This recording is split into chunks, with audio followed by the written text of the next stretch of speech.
Hey guys, welcome to Government Jobs Gyan YouTube channel. Guys, आज की इस वीडियो में हम बात करेंगे आईबीपीएस क्लर्क के new recruitment notification online form apply process के बारे में। जी हाँ दोस्तों, Institute of Banking Personnel Selection IBPS ने क्लर्क 16 के 11,403 खाली पदों को भरने के लिए नोटिफिकेशन रिलीज कर दिया है।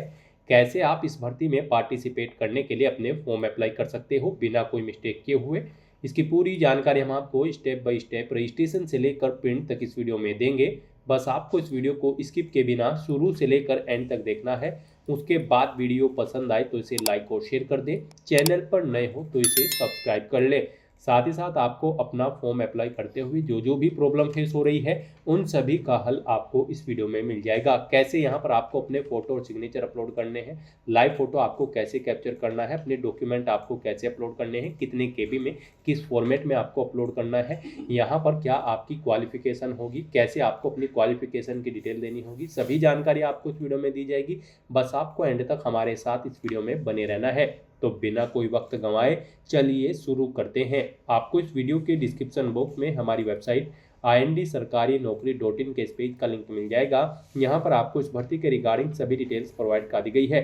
Institute of Banking Personnel selection IBPS ने क्लर्क के 11,403 खाली पदों को भरने के लिए नोटिफिकेशन रिलीज कर दिया है। यहाँ पर क्लर्क 16 के अंतर्गत ये भर्ती होने जा रही है। आप 1 अगस्त 2026 से 21 अगस्त 2026 तक अपने फॉर्म अप्लाई कर सकते हो। 24,050 से 64,480 रुपये के बीच में सैलरी आपको प्रोवाइड कर दी जाएगी। बैचलर डिग्री धारक कैंडिडेट एलिजिबल हैं, अप्लाई कर सकते हैं। जिन्होंने अपनी ग्रेजुएशन यहाँ पर किसी भी रिलेवेंट सब्जेक्ट के अंतर्गत पास आउट कर रखी है वो कैंडिडेट एलिजिबल है, अप्लाई कर सकते हैं। 20 से 28 साल आपकी आयु सीमा रखी गई है। जनरल OBC EWS के लिए 850 रुपये फीस है। SC ST PWBD ESM DESM candidate के लिए 175 रुपये फीस है। ये फीस का अमाउंट आप ऑनलाइन मोड से जमा करा सकते हो। Debit card, credit card, net banking या फिर UPI के माध्यम से। सिलेक्शन आपका प्री एग्जाम और मेन एग्जाम के आधार पर होगा। आप ऑल इंडिया से ऑनलाइन मोड में अप्लाई कर सकते हो। उसके लिए आपको इस पेज को नीचे स्क्रॉल करना है, इंपॉर्टेंट लिंक सेक्शन में आना है, ऑफिशियल नोटिफिकेशन PDF लिंक पर क्लिक करके इस भर्ती के नोटिफिकेशन को ओपन कर लेना है और इसमें से आपको पूरी डिटेल रीड कर लेनी है। यहाँ पर आपको सभी डिटेल्स प्रोवाइड कर दी गई है, जैसे कि क्या पोस्ट का नाम है, कितनी उसके लिए नंबर ऑफ वैकेंसीज है, कैसे आप अप्लाई कर सकते हो, कब से कब तक आप अप्लाई कर सकते हो, क्या आपका एलिजिबिलिटी क्राइटेरिया होना चाहिए। पूरी जानकारी यहाँ पर आपको इस नोटिफिकेशन में दे दी गई है। आप सभी डिटेल्स यहाँ से रीड करें, उसके बाद अपने फॉर्म अप्लाई कर लें। फॉर्म अप्लाई करने के लिए भी आपको हमारी वेबसाइट के इसी पेज पर ही अप्लाई ऑनलाइन का लिंक दिया गया है। जैसे ही आप इस लिंक पर क्लिक करेंगे आपके सामने IBPS का ये पोर्टल ओपन होगा। गाइड, यहाँ पर अगर आपने पहले से रजिस्ट्रेशन कर रखा है तो आपको यहाँ पर login for already registered candidate की टैब दी गई है। आपको इस पर क्लिक करना है, आपके सामने लॉगिन का पॉपअप शो होगा। यहाँ पर आपको अपना रजिस्ट्रेशन नंबर एंटर करना है, अपना पासवर्ड आपको एंटर करना है, ये कैप्चा कोड आपको यहाँ पर एंटर करना है और उसके बाद आपको सबमिट के इस ऑप्शन पर क्लिक करते हुए लॉगिन करके अपना फॉर्म अप्लाई कर लेना है। और अगर आप इस भर्ती के लिए फर्स्ट टाइम अप्लाई करने जा रहे हो तो सबसे पहले यहाँ पर आपको अपना रजिस्ट्रेशन करना होगा। उसके लिए आपको click here for new registration की टैब दी गई है, आप इस पर क्लिक करें। आपके सामने यहाँ पर रजिस्ट्रेशन का फॉर्म ओपन होगा। इसमें आपको अपनी बेसिक इन्फॉर्मेशन देते हुए रजिस्ट्रेशन करना है। सबसे पहले यहाँ पर आपको अपना फर्स्ट नेम एंटर करना है, उसे एक बार फिर से एंटर करके कंफर्म कर लेना है। उसके बाद आपको अपना मिडिल नेम और लास्ट नेम एंटर करना है, नहीं है तो इन कॉलम्स को आपको खाली छोड़ देना है। गाइस, यहाँ पर जिन कॉलम्स के सामने रेड कलर का ये स्टार बना हुआ है वो कॉलम्स आपको हर हाल में फिल करने हैं और जिनके सामने ये स्टार नहीं है वो ऑप्शनल है, आप उन्हें भरें चाहे खाली छोड़ दें, इससे कोई फर्क नहीं पड़ेगा। फिर गाइस, यहाँ पर आपको इस चेकबॉक्स को ओके करना है अगर आपका फर्स्ट नेम और मिडिल नेम सेम है। उसके बाद यहाँ पर आपको आपका कंप्लीट नेम शो हो जाएगा। आपको अपना नाम अपनी 10वीं की मार्कशीट के अकॉर्डिंग यहाँ पर एंटर करना होगा। उसके बाद गाइस, आपसे पूछा गया है कि क्या आपने कभी अपना नाम चेंज किया है, अगर किया है तो आप यस करेंगे और फिर यहाँ पर आप अपना चेंज नेम देंगे, नहीं किया है तो आप नो ऑप्शन सेलेक्ट कर लेंगे। उसके बाद यहाँ पर आपको अपना मोबाइल नंबर एंटर करना है, उसे एक बार फिर से एंटर करके कंफर्म कर लेना है। कोई अल्टरनेट मोबाइल नंबर है तो वो यहाँ पर आप एंटर करें, नहीं है तो इस कॉलम को खाली छोड़ दें। उसके बाद यहाँ पर आपसे पूछा गया है कि आपने जो अपना मोबाइल नंबर प्रोवाइड कराया है वो आपका अपना है या आपके पेरेंट्स या रिलेटिव का है, आप अपने अकॉर्डिंग यहाँ पर ऑप्शन सेलेक्ट करेंगे। उसके बाद यहाँ पर आपको अपनी ईमेल आईडी के शुरू के कैरेक्टर एंटर करने हैं और फिर यहाँ पर इस कॉलम में से आपको डोमेन सेलेक्ट कर लेना है जिस डोमेन पर आपकी ईमेल आईडी है। फिर यहाँ पर आपको अपनी कंप्लीट ईमेल आईडी टाइप करनी है। उसके बाद आपको ये कैप्चा कोड यहाँ पर एंटर करना है और फिर गाइड सेव एंड नेक्स्ट के इस ऑप्शन पर क्लिक करना है। नेक्स्ट यहाँ पर आपको अपना मोबाइल नंबर और ईमेल आईडी वेरीफाई करने हैं।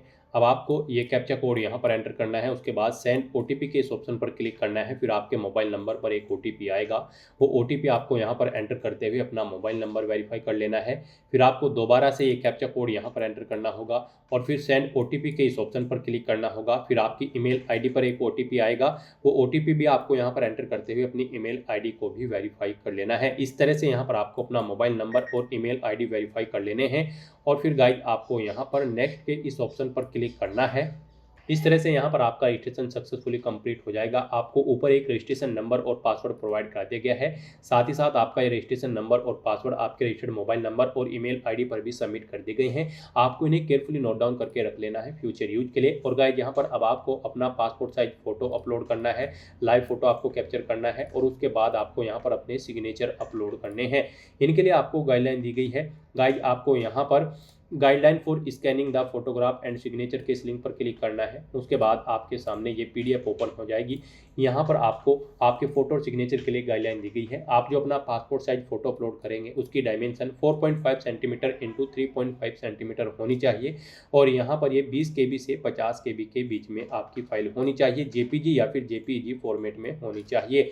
तो यहाँ पर इस गाइडलाइन के अकॉर्डिंग आपको अपना पासपोर्ट साइज फोटो अपलोड करना है। उसके बाद आपको अपना फोटोग्राफ यहाँ पर कैप्चर करना है, लाइव फोटो आपको अपना कैप्चर करना है।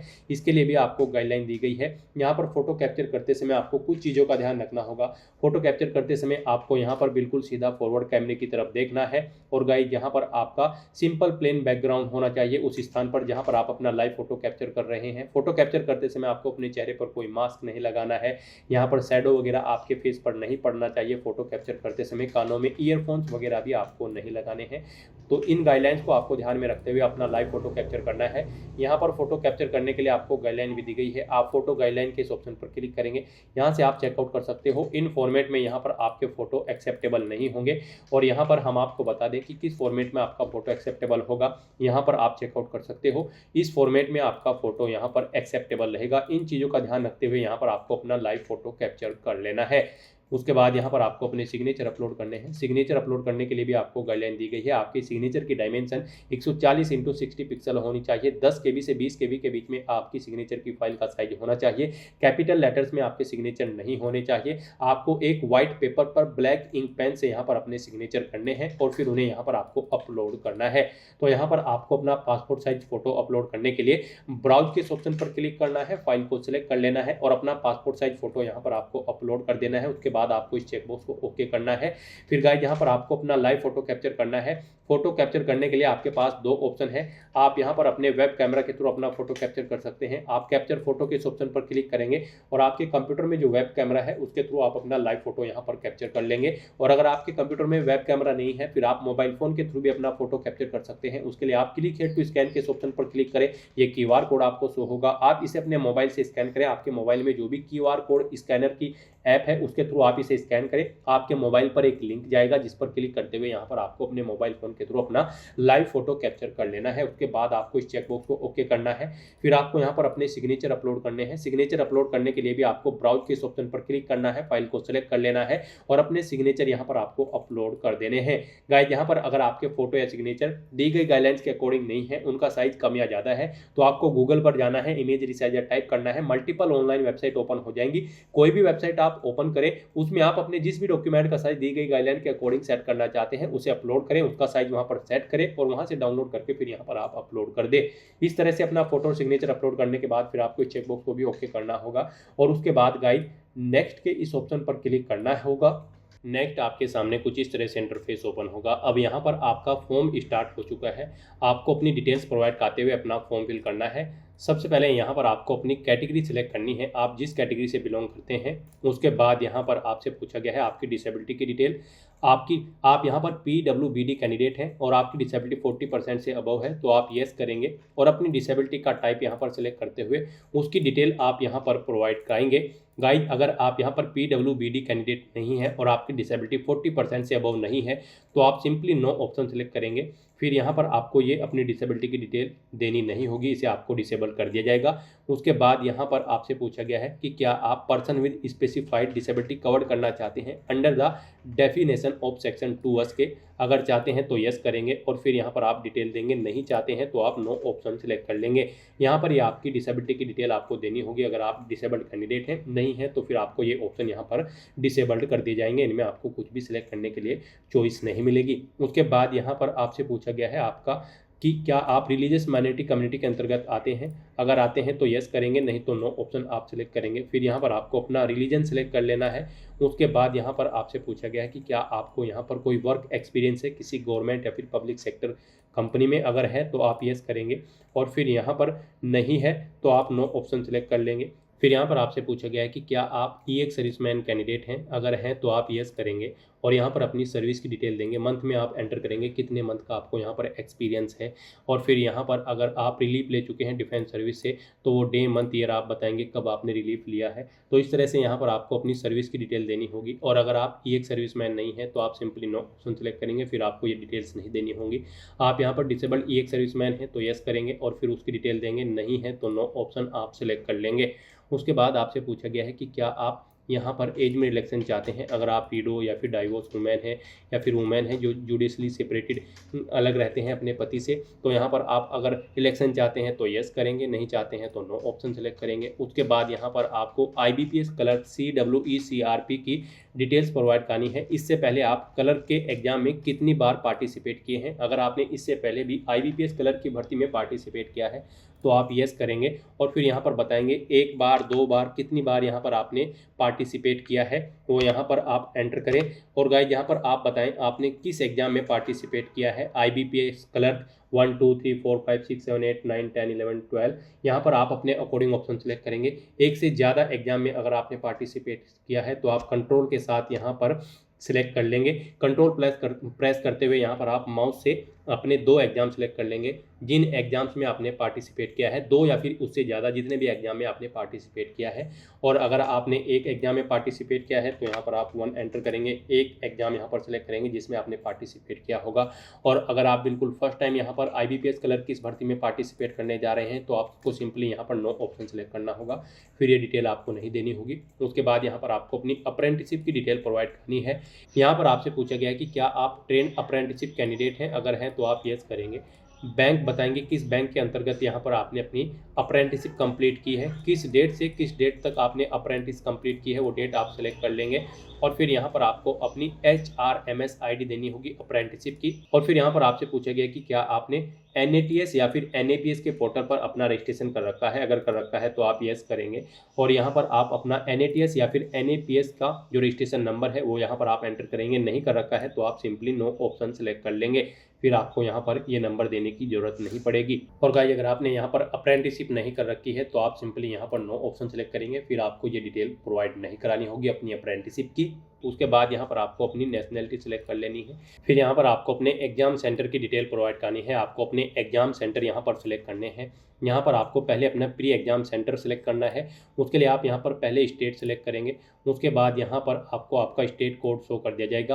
अब आपसे को यहाँ पर अपनी लैंग्वेज सेलेक्ट कर लेनी है उस स्टेट की। यहाँ पर उस स्टेट की जो लोकल लैंग्वेज होगी वो यहाँ पर आपको देखने को मिलेगी। इनमें आपको लैंग्वेज सेलेक्ट कर लेनी है। फिर आपसे पूछा गया है आपको इस लैंग्वेज को रीड राइट और स्पीक में प्रोफिशिएंसी है तो आपको इस चेकबॉक्स को ओके करना है। आपको प्रोफिशिएंसी होनी चाहिए और आपके पास ये लैंग्वेज यहाँ पर 10वीं में एक सब्जेक्ट के तौर पर थी तो यहाँ पर भी आपको यस ऑप्शन सेलेक्ट करना होगा अगर सब्जेक्ट के तौर पर थी। उसके बाद यहाँ पर आपको कहा गया है आपको यहाँ पर अपनी 10वीं की मार्कशीट शो करनी होगी। जब यहाँ पर आपके डॉक्यूमेंट वेरिफिकेशन होगा तो उसके लिए भी आपको यहाँ पर चेकबॉक्स को ओके कर देना है। और गाइज अगर आपने जो यहाँ पर स्टेट सेलेक्ट किया है आप उसकी लोकल लैंग्वेज को रीड राइट स्पीक करना नहीं जानते हैं तो फिर यहाँ पर आप इस चेकबॉक्स को ओके करेंगे और फिर यहाँ पर आपको एक लोकल लैंग्वेज प्रोफिशिएंसी टेस्ट देना होगा मेन एग्जाम के बाद और उसमें आपको क्वालिफाई करना होगा। और फिर यहाँ पर आपको अपनी प्री एग्जाम के लिए एग्जाम सिटी सेलेक्ट कर लेनी है। आप यहाँ पर जिस सिटी में एग्जाम देना चाहते हैं अपना प्री एग्जाम वो यहाँ पर आप सेलेक्ट करें। अपनी सेकंड सिटी यहाँ पर आप सेलेक्ट करें उसके बाद गाइज यहाँ पर आपको मेन एग्जाम के लिए अपनी सिटी सिलेक्ट कर लेनी है। एग्जाम सिटी आप अपनी चॉइस के अकॉर्डिंग 2 प्री एग्जाम सिटी और 2 मेन एग्जाम सिटी यहाँ पर सिलेक्ट कर सकते हैं। उसके बाद यहाँ पर आपसे पूछा गया है आप किस लैंग्वेज में अपना पेपर चाहते हैं, जो आप प्री और मेन एग्जाम में पार्टिसिपेट करेंगे उसमें पेपर में, तो वो पेपर आप किन लैंग्वेजेज में चाहते हैं, इंग्लिश और हिंदी, इंग्लिश और उर्दू, आप अपने अकॉर्डिंग यहाँ पर ऑप्शन सेलेक्ट करें। उसके बाद यहाँ पर आपको अपने आईडी प्रूफ की डिटेल देनी है। यहाँ पर आप एग्जाम टाइम के दौरान कौन सी आईडी अपनी शो करेंगे, उसके लिए आपको इस चेकबॉक्स को ओके करना है, आईडी सिलेक्ट करनी है, उसका नंबर यहाँ पर आपको एंटर कर देना है और फिर आपको अपनी पर्सनल डिटेल देनी है। यहाँ पर आपको सबसे पहले अपनी डेट ऑफ बर्थ सेलेक्ट करनी है, डे मंथ और ईयर में। उसके बाद आपको अपना जेंडर सेलेक्ट करना है, आप मेल है, फीमेल है या फिर ट्रांसजेंडर। फिर यहाँ पर आपको अपना मैरिटल स्टेटस बताना है, आप मैरिड हो या फिर अनमैरिड या फिर विडोवर। उसके बाद यहाँ पर आपको अपना आधार नंबर एंटर करना है, अपना पैन कार्ड नंबर आपको एंटर करना है। और यहाँ पर आपसे पूछा गया है कि क्या आप यहाँ पर जुड़वा भाई बहन हैं, अगर हैं तो आप यस करेंगे और यहाँ पर आप बताएंगे आप जुड़वा है, ट्रिपल है या 4 है, आप अपने अकॉर्डिंग ऑप्शन सेलेक्ट करेंगे। और फिर यहाँ पर आप बताएंगे क्या वो भी इस एग्जाम में पार्टिसिपेट कर रहे हैं, अगर कर रहे हैं तो आप यस करेंगे, उनका जेंडर सेलेक्ट करेंगे, नाम यहाँ पर देंगे, उनका आईडी प्रूफ यहाँ पर आप देंगे। और अगर आप जुड़वा भाई बहन नहीं है तो आप सिंपली यहाँ पर नो ऑप्शन सेलेक्ट कर लेंगे। फिर यहाँ पर आपको अपने फादर का नाम एंटर करना है, उसे एक बार फिर से एंटर करके कंफर्म कर लेना है। उसके बाद आपको अपनी मदर का नाम एंटर करना है, उसे भी एक बार फिर से एंटर करके कंफर्म कर लेना है। और अगर आप मैरिड हो तो यहाँ पर आप अपने हस्बैंड या वाइफ का नाम एंटर करेंगे, उसे एक बार फिर से एंटर करके कंफर्म कर लेंगे। उसके बाद आपसे पूछा गया है आपके माता पिता का नाम आपके नाम के अकॉर्डिंग सेम है, अगर सेम होगा तो आप इस चेकबॉक्स को ओके करेंगे, नहीं होगा तो आपके सामने ये डिसेबल्ड कर दिया जाएगा। फिर यहाँ पर आपको अपने एड्रेस की डिटेल देनी है, यहाँ पर आपको अपना कोरोस्पोंडेंस एड्रेस एंटर करना है। उसके बाद गाइज आपको यहाँ पर अपना परमानेंट एड्रेस एंटर करना है, यहाँ पर आप अपना परमानेंट एड्रेस एंटर करें। और अगर आपका परमानेंट एड्रेस आपके कोरोस्पोंडेंस एड्रेस के अकॉर्डिंग सेम है तो आप यहाँ पर same as address for correspondence में इस चेकबॉक्स को ओके कर देंगे, ऑटोमेटिकली आपका परमानेंट एड्रेस आपके कोरोस्पोंडेंस एड्रेस के अकॉर्डिंग यहाँ पर फिल हो जाएगा। उसके बाद यहाँ पर आपको अपना जीएसटी इनवॉइसिंग एड्रेस सेलेक्ट कर लेना है। यहाँ पर आप इस भर्ती प्रोसेस के दौरान जिस एड्रेस पर कम्युनिकेट करना चाहते हैं वो एड्रेस आप सेलेक्ट करें। फिर यहाँ पर आपको आपकी कैटेगरी के अकॉर्डिंग एप्लीकेशन फीस का अमाउंट देखने को मिल जाएगा। इस तरह से अपनी डिटेल प्रोवाइड करने के बाद गाइड आपको वैलिडेट योर डिटेल के इस ऑप्शन पर क्लिक करते हुए ऊपर दी गई अपनी सभी डिटेल्स को वैलिडेट कर लेना है और उसके बाद आपको सेव एंड नेक्स्ट के इस ऑप्शन पर क्लिक करना है। नेक्स्ट यहाँ पर आपको अपनी क्वालिफिकेशन, एक्सपीरियंस और लैंग्वेजेज की डिटेल प्रोवाइड करनी है। आईबीपीएस क्लर्क 16 की इस भर्ती में पार्टिसिपेट करने के लिए आपके पास ग्रेजुएट डिग्री होनी चाहिए किसी भी रिलेवेंट सब्जेक्ट के अंतर्गत किसी वेल रिकॉग्नाइज्ड यूनिवर्सिटी से।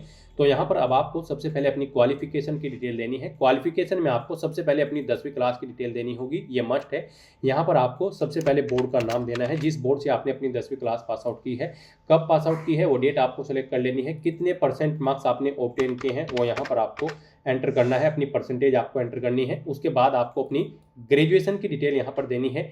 ग्रेजुएशन में यहाँ पर आपको बताना है किस यूनिवर्सिटी या फिर बोर्ड या इंस्टीट्यूट से आपने अपनी ग्रेजुएशन पास आउट की है, आप यूनिवर्सिटी का नाम देंगे। उसके बाद यहाँ पर आप बताएंगे कौन सी ग्रेजुएशन की डिग्री आपके पास है, बी है, बीटेक है, बी फार्मा है, बी आर्ट्स है, लॉ है, आप अपने अकॉर्डिंग यहाँ पर ऑप्शन सेलेक्ट करेंगे। उसके बाद यहाँ पर आपको अपने सब्जेक्ट बताना होगा किस में आपका स्पेशलाइजेशन है, यहाँ पर आप सब्जेक्ट सेलेक्ट करेंगे। उसके बाद आपने कब इसे पास आउट किया है अपनी ग्रेजुएशन को वो डेट आप सेलेक्ट करेंगे, कितने % मार्क्स आपने ग्रेजुएशन में ऑब्टेन किए हैं वो यहाँ पर आप एंटर कर देंगे। इस तरह से यहाँ पर आपको अपनी ग्रेजुएशन की डिटेल प्रोवाइड करनी है।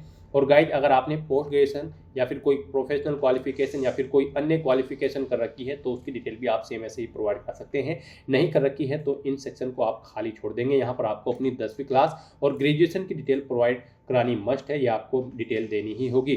तो इस तरह से यहाँ पर आपको अपनी क्वालिफिकेशन की डिटेल देनी है। फिर यहाँ पर आपसे पूछा गया है कि क्या आपको यहाँ पर वर्किंग नॉलेज है कंप्यूटर पर, तो यहाँ पर आपको यस ऑप्शन सेलेक्ट करना है। आपको वर्किंग नॉलेज होनी चाहिए कंप्यूटर पर। यहाँ पर आपके पास कंप्यूटर पर सर्टिफिकेट है, डिप्लोमा है, डिग्री है, या फिर आपने स्टडी की है हाई स्कूल, कॉलेज या इंस्टीट्यूट में, आप अपने अकॉर्डिंग ऑप्शन सेलेक्ट करेंगे और उसकी डिटेल यहाँ पर आप देंगे आपके पास किस में डिप्लोमा या डिग्री है। तो यहाँ पर आपको अपने अकॉर्डिंग ऑप्शन सेलेक्ट कर लेना है। उसके बाद अगर आपको एक्सपीरियंस है कोई यहाँ पर तो आप अपने एक्सपीरियंस की डिटेल यहाँ पर प्रोवाइड कराएंगे। यहाँ पर आपसे पूछा गया है कि क्या आप प्रेजेंट में भी कार्यरत हैं, अगर है तो आप यस करेंगे, नहीं तो नो ऑप्शन सेलेक्ट करेंगे। उसके बाद गाइड यहाँ पर आपको अब बताना होगा अपना नाम, फिर यहाँ पर आपको अपनी डेजिग्नेशन देनी होगी, किस पोस्ट पर आप कार्यरत हैं। फिर यहाँ पर आपको डेट सेलेक्ट करनी होगी, किस डेट से किस डेट तक आपने यहाँ पर कार्य किया है। यहाँ पर आपके इस डेट के अकॉर्डिंग आपकी वर्क एक्सपीरियंस कैलकुलेट करके यहाँ पर आपको शो कर दिया जाएगा। नेचर ऑफ ड्यूटी यहाँ पर आपको अपनी देनी है, जॉब छोड़ चुके हैं तो उसे छोड़ने का कारण आपको यहाँ पर देना होगा। इस तरह से यहाँ पर आपको अपने एक्सपीरियंस की डिटेल देनी है। और गाइज अगर आपको एक से ज़्यादा जगह वर्किंग एक्सपीरियंस है तो आप ऐड मोर के ऑप्शन पर क्लिक करेंगे, सेम ऐसी ही एक और रो यहाँ पर ऐड हो जाएगी और उसमें आप अपने एक्सपीरियंस की डिटेल प्रोवाइड करेंगे और अपना एक्सपीरियंस यहाँ पर ऐड कर देंगे। इस तरह से आप 1 बाय 1 करके अपने एक्सपीरियंस की डिटेल यहाँ पर ऐड मोर के ऑप्शन पर क्लिक करते हुए ऐड कर सकते हैं। और गाइज अगर आपको यहाँ पर कोई एक्सपीरियंस नहीं है, जो कि यहाँ पर रिक्वायर्ड नहीं है इस भर्ती में पार्टिसिपेट करने के लिए, आपको कोई एक्सपीरियंस नहीं है तो आप इस सेक्शन को खाली छोड़ देंगे, इसमें आप कुछ भी नहीं करेंगे। फिर यहाँ पर आपसे पूछा गया है कि क्या आप यहाँ पर प्री एग्जाम ट्रेनिंग लेने के इच्छुक हैं। अगर होंगे तो आप यस करेंगे। ये केवल SC ST OBC और रिलीजियस माइनॉरिटी कम्युनिटी कैंडिडेट के लिए है, तो यहाँ पर आप यस करेंगे। और नहीं होंगे तो आप नो ऑप्शन सेलेक्ट कर लेंगे। जनरल कैटेगरी कैंडिडेट के लिए यहाँ पर ये ऑप्शन डिसेबल्ड रहेगा, उनके लिए ये नहीं है। फिर यहाँ पर आपसे पूछा गया है कि क्या आपके खिलाफ कोई केस है यहाँ पर कोर्ट में, अगर है तो आप यस करेंगे, उसकी डिटेल देंगे, नहीं है तो आप नो ऑप्शन सेलेक्ट कर लेंगे। उसके बाद यहाँ पर आपको अपनी लैंग्वेज की डिटेल देनी है। यहाँ पर आपको कम से कम हिंदी लैंग्वेज आनी जरूरी है। इसमें आपको यहाँ पर हिंदी लैंग्वेज में रीड, राइट और स्पीक आना जरूरी है। इन तीनों ऑप्शंस को आप इनेबल कर देंगे। उसके बाद यहाँ पर आप जो भी लैंग्वेज जानते हैं वो यहाँ पर आप सेलेक्ट करें। जैसे कि इंग्लिश अगर आप जानते हैं तो इसमें आप बताएं आप इसे रीड, राइट, स्पीक क्या करना जानते हैं। उसके बाद आप जो भी लैंग्वेज जानते हैं, अगर इनमें वो नहीं है तो आप अदर ऑप्शन सेलेक्ट करेंगे, यहाँ पर लैंग्वेज का नाम टाइप करेंगे और उसकी डिटेल भी यहाँ पर आप प्रोवाइड करा देंगे। इस तरह से यहाँ पर आपको अपनी एक्सपीरियंस, क्वालिफिकेशन और लैंग्वेज की डिटेल प्रोवाइड करनी है। और फिर गाइड आपको यहाँ पर वैलिडेट योर डिटेल के इस ऑप्शन पर क्लिक करते हुए अपनी डिटेल्स वैलिडेट कर लेनी है, ऊपर जो आपने डिटेल प्रोवाइड कराई है। और उसके बाद आपको सेव एंड नेक्स्ट के इस ऑप्शन पर क्लिक करना है। नेक्स्ट यहाँ पर आपको अपनी बैंक प्रेफरेंस देनी है। यहाँ पर गाइड अगर आप IBPS क्लर्क 16 का एग्जाम पास आउट कर लेते हैं तो फिर यहाँ पर आप किस बैंक में जॉब करने के लिए इच्छुक हैं, तो यहाँ पर आपको अपनी प्रेफरेंस देनी है। यहाँ पर आप जिस बैंक में फर्स्ट नंबर पर जॉब करना चाहते हैं उसे आप फर्स्ट नंबर पर सिलेक्ट करेंगे। यहाँ पर आपको 1 बाय 1 करके अपनी बैंक प्रेफरेंस देनी है। तो यहाँ पर आपको सभी बैंक्स की लिस्ट दी गई है जिनमें आप इस एग्जाम को पास आउट करने के बाद रिक्रूट होंगे। तो आप यहाँ पर जिस बैंक को जिस नंबर पर प्रेफरेंस देना चाहते हैं उस नंबर पर आप सेलेक्ट कर लें। इस तरह से यहाँ पर आपको अपनी बैंक प्रेफरेंस देनी है और लिस्ट यहाँ पर आपको शो कर दी जाएगी। जो आप यहाँ पर सेलेक्ट करेंगे उसके अकॉर्डिंग यहाँ पर आपके बैंक ऐड हो जाएंगे। इस तरह से अपनी बैंक प्रेफरेंस देने के बाद फिर आपको वैलिडेट योर डिटेल के इस ऑप्शन पर क्लिक करते हुए अपनी डिटेल वैलिडेट कर लेनी है और उसके बाद आपको सेव एंड नेक्स्ट के इस ऑप्शन पर क्लिक करना है। नेक्स्ट यहाँ पर आपने अपने फॉर्म में अब तक पीछे जो भी डिटेल प्रोवाइड कराई है उनका प्रीव्यू आपको शो कर दिया गया है। आपको सभी डिटेल्स केयरफुली चेकआउट करनी है। इस पेज को नीचे स्क्रॉल करना है, डिक्लेरेशन सेक्शन में आना है, यहाँ पर आई एग्री के चेकबॉक्स को ओके करना है। उसके बाद आपसे पूछा गया है कि क्या यहाँ पर आपने जो अपना नाम फिल किया है वो एग्जैक्टली सेम है आपकी ID प्रूफ के अकॉर्डिंग। अगर सेम है तो आप यहाँ पर इस चेकबॉक्स को ओके करेंगे और अगर डिफरेंट है तो फिर आप इस सेकंड चेकबॉक्स को ओके करेंगे। इन दोनों में से एक चेकबॉक्स आपको ओके करना होगा। और फिर गाइड आपको यहाँ पर कंप्लीट रजिस्ट्रेशन के इस ऑप्शन पर क्लिक करना है। नेक्स्ट यहाँ पर आपको अपने डॉक्यूमेंट अपलोड करने हैं। यहाँ पर आपको अपना left thumb impression, hand written declaration document और 10वीं क्लास का आपको अपना सर्टिफिकेट या मार्कशीट यहाँ पर अपलोड करने होंगे। गाइड जिनके लिए भी आपको गाइडलाइन दी गई है, आपको यहाँ पर गाइडलाइन फॉर डॉक्यूमेंट अपलोड के इस लिंक पर क्लिक करना है। उसके बाद आपके सामने यही PDF ओपन हो जाएगी, यहाँ से आप चेकआउट कर सकते हो। आपका जो लेफ्ट थंब इम्प्रेशन अपलोड होगा वो यहाँ पर JPG या फिर JPEG फॉर्मेट में होना चाहिए। डायमेंशन उसकी 240 × 240 पिक्सल होनी चाहिए। 20 KB से 50 KB के बीच में इस फाइल का साइज होना चाहिए। उसके बाद गाइड यहाँ पर आपको अपना hand written declaration document upload करना है। ये आपको यहाँ पर एक ब्लैक इंक पेन से व्हाइट पेपर पर टाइप करना है, इंग्लिश में आपको टाइप करना है। यहाँ पर JPG या फिर JPEG फॉर्मेट में आपका डॉक्यूमेंट होना चाहिए। डायमेंशन इसकी 800 × 400 पिक्सल होनी चाहिए। यहाँ पर 50 KB से 100 KB के बीच में इस फाइल का साइज होना चाहिए। कैपिटल लेटर्स में आपको यहाँ पर टाइप नहीं करना है अपना हैंड रिटन डिक्लेरेशन डॉक्यूमेंट, आपको स्मॉल लेटर में इसे टाइप करना है। उसके बाद यहाँ पर आपको जो अपनी 10वीं की मार्कशीट या फिर सर्टिफिकेट अपलोड करना है वो यहाँ पर आपका PDF फॉर्मेट में होना चाहिए। 500 KB से कम उसका साइज होना चाहिए। तो यहाँ पर इन गाइडलाइंस के अकॉर्डिंग आपको अपने डॉक्यूमेंट्स को अपलोड करना है। गाइड यहाँ पर जैसे कि हम आपको ऑलरेडी बता चुके हैं, अगर आपके इन डॉक्यूमेंट का साइज कम या ज़्यादा है, दी गई गाइडलाइन के अकॉर्डिंग नहीं है, तो आपको गूगल पर जाना है। वहाँ पर आपको इमेज रिसाइजर टाइप करना है। मल्टीपल ऑनलाइन वेबसाइट ओपन हो जाएंगी। कोई भी वेबसाइट आप ओपन करें और उसमें आप जिस डॉक्यूमेंट को दी गई गाइडलाइन के अकॉर्डिंग उसका साइज सेट करना चाहते हैं उसे अपलोड करें, वहाँ पर उसका साइज सेट करें और फिर यहाँ पर अपलोड कर दें। यहाँ पर अपने डॉक्यूमेंट्स को अपलोड करने के लिए आपको चूज फाइल के इन ऑप्शंस पर क्लिक करना है, फाइल को सिलेक्ट कर लेना है और 1 बाय 1 करके अपने इन तीनों डॉक्यूमेंट्स को यहाँ पर आपको अपलोड कर देना है। उसके बाद आपसे कहा गया है आपने जो अपना left thumb impression, hand written declaration document और 10वीं क्लास का सर्टिफिकेट अपलोड किया है, क्या वो वैलिड है। तो उसके लिए आपको इस चेकबॉक्स को ओके करना है कि ये तीनों डॉक्यूमेंट यहाँ पर मेरे वैलिड है। फिर यहाँ पर आपसे पूछा गया है आप अपनी डेट ऑफ बर्थ, नाम, मोबाइल नंबर, जेंडर, आधार नंबर, 10वीं और ग्रेजुएशन की डिटेल आप अपने डिजी लॉकर अकाउंट से फैच करके देना चाहते हैं। अगर चाहते हैं तो आप यस करेंगे और अपनी डिटेल यहाँ पर डिजी लॉकर अकाउंट से आप फैच कर लेंगे डिजी लॉकर अकाउंट में लॉगिन करते हुए। और अगर नहीं चाहते हैं तो आप सिंपली यहाँ पर नो ऑप्शन सेलेक्ट करेंगे, फिर आप ये कैप्चा कोड यहाँ पर एंटर करेंगे और उसके बाद सेव एंड नेक्स्ट के इस ऑप्शन पर क्लिक कर देंगे। फिर आपके सामने फीस पेमेंट का इंटरफेस ओपन होगा। गाइड यहाँ पर अब आपको अपना फीस पेमेंट करना है। उससे पहले अगर आप अपने फॉर्म का प्रिंट आउट लेना चाहते हैं तो आप एप्लीकेशन प्रिंट के ऑप्शन पर क्लिक करते हुए अपने एप्लीकेशन फॉर्म का एक हार्ड कॉपी या फिर सॉफ्ट कॉपी प्रिंट आउट ले सकते हो। और गाइड यहाँ पर अब आपको आपकी कैटेगरी के अकॉर्डिंग एप्लीकेशन फीस का अमाउंट शो कर दिया गया है। यहाँ पर रिजर्व कैटेगरी कैंडिडेट के लिए 175 रुपये फीस है और general OBC EWS category candidate के लिए 850 रुपये फीस है। यहाँ पर अब आपको ऑप्शन सेलेक्ट करना है, आप बिल डेस्क के थ्रू अपना फीस पेमेंट करना चाहते हैं या फिर सीसी एवेन्यू। आप इन दोनों माध्यम में से किसके थ्रू अपना फीस पेमेंट करना चाहते हैं, आप अपने अकॉर्डिंग ऑप्शन सेलेक्ट करें। बिल डेस्क आपके लिए बेस्ट ऑप्शन रहेगा, आप बिल डेस्क का ऑप्शन सेलेक्ट करें। उसके बाद आप ये कैप्चा कोड यहाँ पर एंटर करें और फिर गाइड सबमिट के इस ऑप्शन पर क्लिक करें। फिर आपके सामने फीस पेमेंट का ये इंटरफेस ओपन होगा। अब गाइड आप यहाँ पर debit card, credit card, net banking या फिर यूपीआई या फिर वॉलेट के माध्यम से अपना फीस पेमेंट कर सकते हो। यहाँ पर आपके लिए सबसे बेस्ट और इजी ऑप्शन यूपीआई का रहेगा, तो आप यूपीआई के इस ऑप्शन पर क्लिक करें। उसके बाद आप यहाँ शो क्यूआर के इस ऑप्शन पर क्लिक करें, ये क्यूआर कोड आपको शो होगा, आप इसे अपने यूपीआई से स्कैन करें और अपना फीस पेमेंट कर दें। सक्सेसफुली फीस पेमेंट करते ही यहाँ पर आपके एप्लीकेशन फॉर्म की सभी टास्क कंप्लीट हो जाएगी, आपका फॉर्म सबमिट हो जाएगा। फिर आपको अपने फॉर्म का एक हार्ड कॉपी या फिर सॉफ्ट कॉपी प्रिंट आउट ले लेना है फ्यूचर यूज के लिए, फ्यूचर रेफरेंस के लिए। तो दोस्तों ऐसे आप IBPS क्लर्क 16 की इस भर्ती के लिए अपने फॉर्म अप्लाई कर सकते हो बिना कोई मिस्टेक किए हुए। आज की इस वीडियो में बस इतना ही। आई होप ये वीडियो आपको पसंद आई होगी। अगर पसंद आई हो तो इसे लाइक और शेयर करें, चैनल पर नए हो तो इसे सब्सक्राइब कर लें। Thanks for watching.